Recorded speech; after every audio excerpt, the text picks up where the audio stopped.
Hello বন্ধুগণ, good morning. আবারও চলে এসেছি আমি একটা নতুন রেসিপি নিয়ে। তো আজকে বানাচ্ছি দেখো আলুর পরোটা। তার জন্য আমি বড় বড় আলু নিয়ে নিয়েছি আর সেগুলোকে টুকরো করে এখন সেদ্ধ করে নেব। আর এদিকে নিয়েছি আমি পেঁয়াজ, রসুন, কাঁচা লঙ্কা, টমেটো, আদা আর কিছুটা ধনেপাতা। তো এখানে দেখো ফার্স্টে আমি এটা মশলাটা পেস্ট করে নিচ্ছি। তো দেখো আমার মশলাটা পেস্ট করা হয়ে গেছে। তোমরা চাইলে নিরামিষও করে খেতে পারো, খালি আদা, জিরা এছাড়া ভাজা মশলা দিয়ে। তো দেখো আলুটা আমার সেদ্ধ হয়ে গেছে, এখানে আলুটা ম্যাশ করে নিলাম। আর এখানে দেখো কিছু মশলা নিয়ে নিয়েছি।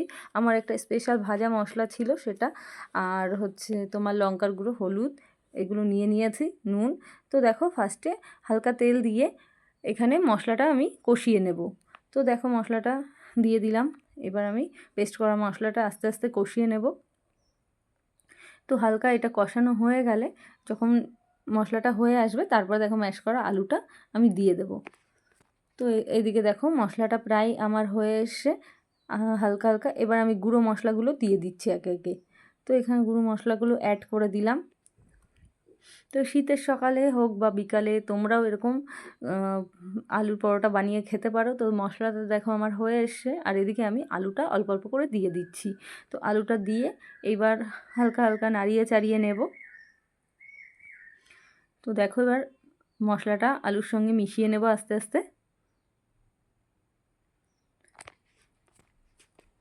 তো এই যে দেখো আস্তে আস্তে মিশিয়ে নিচ্ছি।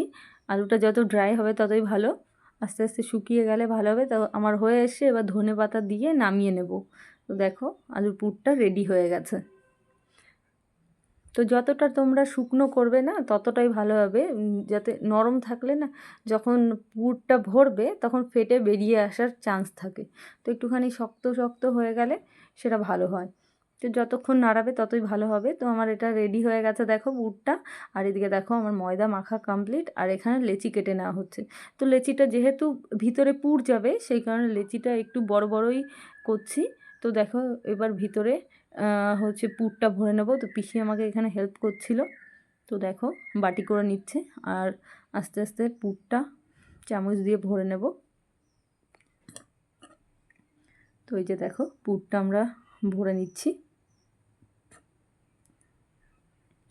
তো এই যে পুরটা ভরা কমপ্লিট হয়ে গেল। এবার মাথাটা বন্ধ করে দিতে হবে আস্তে আস্তে, তারপরে হালকা হাতে আবার গোল করে নিতে হবে। তো এই যে গোল করে নেওয়ার পরে কিছুটা হয়ে গেল।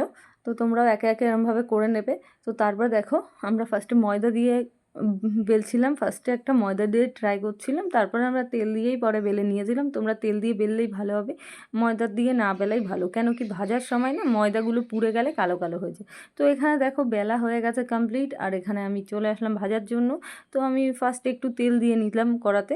তো গরম করে নিয়ে এবার দেখো পরোটাটা দিয়ে দিচ্ছি। তো তোমরা চাইলে নিরামিষও করে খেতে পারো, অ্যান্ড আমি যেরকমভাবে করলাম সেরকমভাবেও খেতে পারো। এটাও পুরো দোকানের মতো টেস্ট হয়। শীতের সকালে খুবই ভালো লাগে। সকাল সকাল তোমরা জলখাবারে আলুর পরোটা খেতে পারো, অথবা বিকালবেলাও করতে পারো। তো এই যে দেখো, আর সবসময় মাথায় রাখবে লেচিটা একটু বড় বড়ই কাটতে হবে, যেহেতু পুরটা ভিতরে দিতে হবে সেই কারণে লেচিটা বড় বড়ই কাটতে হবে। তো এই যে আমি ভেজে নিচ্ছি,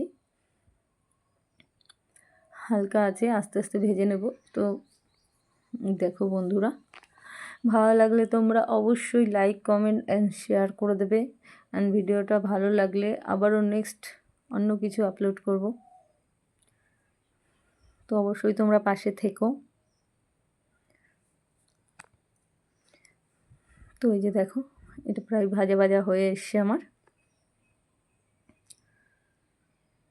তো একে একে এরকমভাবে হালকা হালকা করে আঁচে ভেজে নিতে হবে। আর যখন এটা ভাজা হবে তখন দেখবে মাঝখান থেকে এরকম ফুলে উঠবে।